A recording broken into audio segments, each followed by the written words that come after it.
Hello everyone and welcome to my channel Octopus Math by साहिबा। इस video का topic है रेट, जो कि मैथ्स में बहुत वाइडली यूज़ होता है। रेट दो रिलेटेड क्वांटिटीज़ का कंपैरिजन है जिनके यूनिट्स डिफरेंट होते हैं। जैसे एक बर्गर की कॉस्ट अगर 400 रुपये है तो 6 बर्गर्स की कॉस्ट कितनी होगी, या अगर आपको 6 बर्गर्स की कॉस्ट पता है तो आप एक बर्गर की कॉस्ट कैसे निकालेंगे। तो रेट को समझने के लिए हम कुछ क्वेश्चंस पहले सॉल्व करते हैं। If a shirt costs $25, how much will 7 such shirts cost. इस तरीके के क्वेश्चंस हम ओरली सॉल्व कर सकते हैं। इसके अलावा हम इसको मैथमेटिकली इक्वेशन फॉर्म करके भी सॉल्व करना सीखेंगे, ताकि हमें इन फ्यूचर दूसरे टाइप के क्वेश्चन सॉल्व करने में प्रॉब्लम ना हो, जिनको ओरली करने में आपको थोड़ी प्रॉब्लम हो सकती है। इस क्वेश्चन के अंदर दो क्वांटिटीज़ हैं, एक कॉस्ट और एक शर्ट्स। तो मैं उसकी हेडिंग बना लेती हूँ पहले। हमें क्वेश्चन से पता है कि एक शर्ट की कॉस्ट $25 है, तो मैंने शर्ट्स के नीचे 1 लिखा है और कॉस्ट के नीचे $25 लिखा है। और क्वेश्चन में पूछ रहे हैं कि 7 ऐसी सेम शर्ट्स की क्या कॉस्ट होगी। तो यहाँ पे मैं एक क्वेश्चन मार्क की जगह पे एक वेरिएबल इंसर्ट कर देती हूँ, लेट्स से x।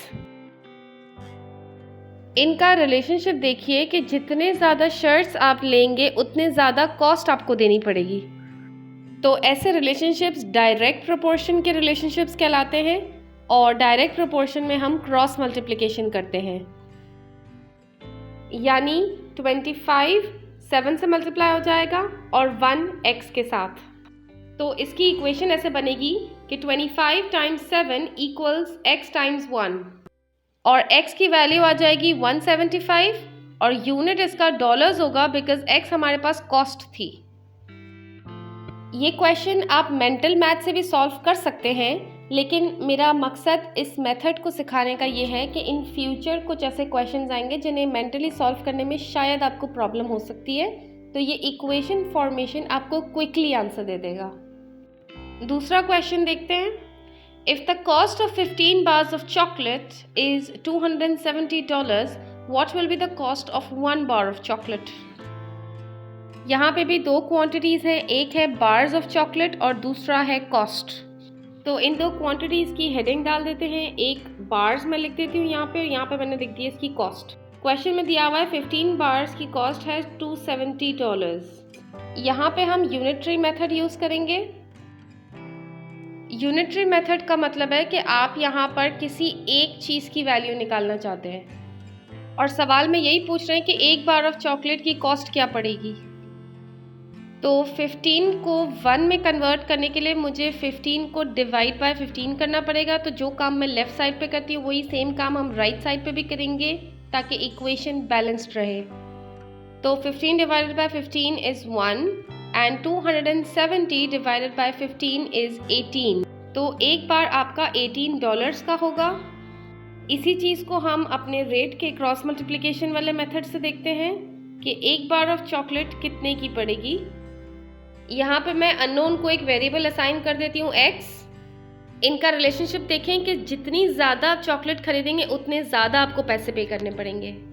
तो ये डायरेक्ट प्रोपोर्शन है और इसमें हम क्रॉस मल्टीप्लिकेशन करते हैं। मैं यहाँ पे शॉर्ट फॉर्म में लिख रही हूँ। क्रॉस मल्टीप्लिकेशन यानी कि 15 और x मल्टीप्लाई हो जाएंगे और 270 और 1 मल्टीप्लाई हो जाएंगे। तो इसकी इक्वेशन बनेगी 15 टाइम्स x इक्वल्स 1 टाइम्स 270। अब x की वैल्यू निकालने के लिए मुझे बोथ साइड्स 15 से डिवाइड करना पड़ेगा, और x की वैल्यू आ जाएगी 270 divided by 15 which is equal to 18। और क्योंकि x हमारे पास कॉस्ट थी इसलिए इसका यूनिट डॉलर में आ जाएगा। अब तीसरा क्वेश्चन देखते हैं। If Tina cycles 7 miles in 30 minutes, how far can she cycle if she cycles at the same speed for another 20 minutes?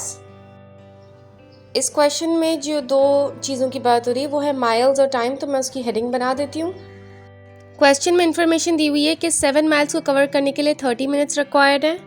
तो अगर टीना 20 और मिनट्स साइकिल करती है, यानी अब 50 मिनट्स अगर वो साइकिल कर रही है, तो अपनी ओरिजिनल पोजीशन से कितना दूर होगी। ये सवाल हम यूनिटरी मेथड से भी कर सकते हैं कि पहले ये देखें कि 30 मिनट्स अगर 7 माइल्स के लिए रिक्वायर्ड है तो 1 मिनट में कितने माइल्स करेगा, और फिर मल्टीप्लाई बाय 50 करके 50 मिनट का आंसर आ सकता है। लेकिन इसके अंदर एक इशू ये आ सकता है यूनिटरी मेथड के अंदर कि जब आप 1 मिनट की नंबर ऑफ़ माइल्स निकालते हैं ना, तो अगर आपने उसको डेसिमल में कन्वर्ट कर दिया, अगर आपके पास कैलकुलेटर्स अलाउड नहीं है तो आप उसको जो है वो ट्रेडिशनल मेथड से डेसिमल में कन्वर्जन करेंगे, उसमें आपका बहुत सारा टाइम चला जाएगा। फिर उस एक बड़े डेसिमल नंबर को आप 50 से मल्टीप्लाई करेंगे तो उससे बहुत सारा टाइम चला जाएगा। या तो आप उसको फ्रैक्शन रहने दें, या तो सीधा सीधा क्रॉस मल्टीप्लिकेशन के मेथड से कर दें, वो आपको जल्दी आंसर दे देगा। माइल्स और टाइम का रिलेशनशिप डायरेक्ट होगा, क्योंकि जितने ज़्यादा माइल्स आप ट्रैवल करेंगे उससे ट्रैवल करने के लिए आपको उतना ज़्यादा टाइम रिक्वायर्ड है। यानी क्रॉस मल्टीप्लिकेशन से हम इस इक्वेशन को सॉल्व कर सकते हैं। 7 will be multiplied with 50 and x will be multiplied with 30। तो इसकी इक्वेशन बनेगी 7 times 50 is equal to x times 30। यहाँ पे वेरिएबल आप कुछ भी ले सकते हैं। x के साथ जो ये 30 है उसको हटाने के लिए we need to divide both sides by 30। तो राइट साइड पे 30 से 30 कैंसिल हो जाएगा और लेफ़्ट साइड पे हम बॉडमस यूज़ करेंगे। ये क्वेश्चन बहुत बेसिक है, इसमें फ़र्क ज़्यादा पड़ता नहीं कि आप पहले मल्टीप्लाई करें या पहले डिवाइड करें। वैसे अगर बॉडमस इस्तेमाल करेंगे तो 0 से 0 कैंसिल हो जाएगा। डिवीजन फर्स्ट का इसलिए कहा जाता है कि अगर फॉर एग्जांपल आपके पास कोई मुश्किल सा क्वेश्चन हो, 72 times let's say 58 divided by 28, इस किस्म का अगर कोई क्वेश्चन हो तो इसके अंदर आपने अगर मल्टीप्लाई पहले कर लिया तो आपका बहुत सारा टाइम चला जाएगा अगर कैलकुलेटर्स अलाउड नहीं है। तो ऐसे केसेस के अंदर आपको रेकमेंड किया जाता है कि आप डिवाइड पहले कीजिए ताकि मैक्सिमम नंबर कैंसिल आउट हो सकें और छोटे से छोटा नंबर आपको मल्टीप्लाई या डिवाइड करना पड़े at the end to get your answer in decimal. Coming back to this solution, तो मैं लेफ़्ट साइड पे 0 से 0 कैंसिल कर देती हूँ और राइट साइड पे 30 से 30 कैंसिल हो जाएगा। और 7 टाइम्स 5 डिवाइडेड बाय 3 की वैल्यू होगी 11.67 and that will be the value of x। x क्योंकि माइल्स थे इसलिए 11.67 माइल्स इज योर आंसर। अब एक लास्ट क्वेश्चन सॉल्व करते हैं इस टॉपिक से related. Robert exchanges $250 into pounds. एक मैं कैटेगरी बना देती हूँ डॉलर्स की और दूसरी मैं बना देती हूँ पाउंड्स की। अब जो हमें पता है हम उस इंफॉर्मेशन को इस डेटा में सब्स्टिट्यूट करते हैं। If he gets 0.85 pounds for every dollar, यानी कि पाउंड्स की कैटेगरी के नीचे मुझे 0.85 लिखना होगा फॉर एवरी डॉलर का मतलब $1 के लिए।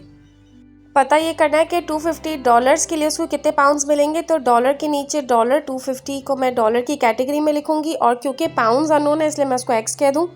रिलेशनशिप अगेन डायरेक्ट है, ज़्यादा डॉलर एक्सचेंज कराएंगे ज़्यादा पाउंड्स मिलेंगे, तो क्रॉस मल्टीप्लिकेशन हो जाएगा। यहाँ पे 1 will be multiplied with x, 0.85 will be multiplied with 250 और इक्वेशन बनेगी 1 times x equals to 250 times 0.85। तो x की वैल्यू आ जाएगी 212.50 पाउंड्स। ये सवाल हम एक और तरीके से समझ सकते हैं कि 1 को मुझे अगर 250 में कन्वर्ट करना है तो मुझे 250 से मल्टीप्लाई करना पड़ेगा और सेम नंबर मुझे राइट साइड पे भी मल्टीप्लाई करना पड़ेगा ताकि चीज़ें बैलेंस्ड रहें। तो यानी अगर 1 times 250 is 250, इसका मतलब 0.85 times 250 शुड ऑल्सो भी इक्वल टू x, क्योंकि इक्वेशन हमेशा बैलेंस्ड होती है। तो x की वैल्यू आ गई 0.85 times 250 which is equal to again 212.50 and the unit has to be in pounds because हमें वही निकालना था। If you like my video, share it with your friends and spread the knowledge. Don't forget to give my video a thumbs up and subscribe to my channel Octopus Math by Sahiba for more videos.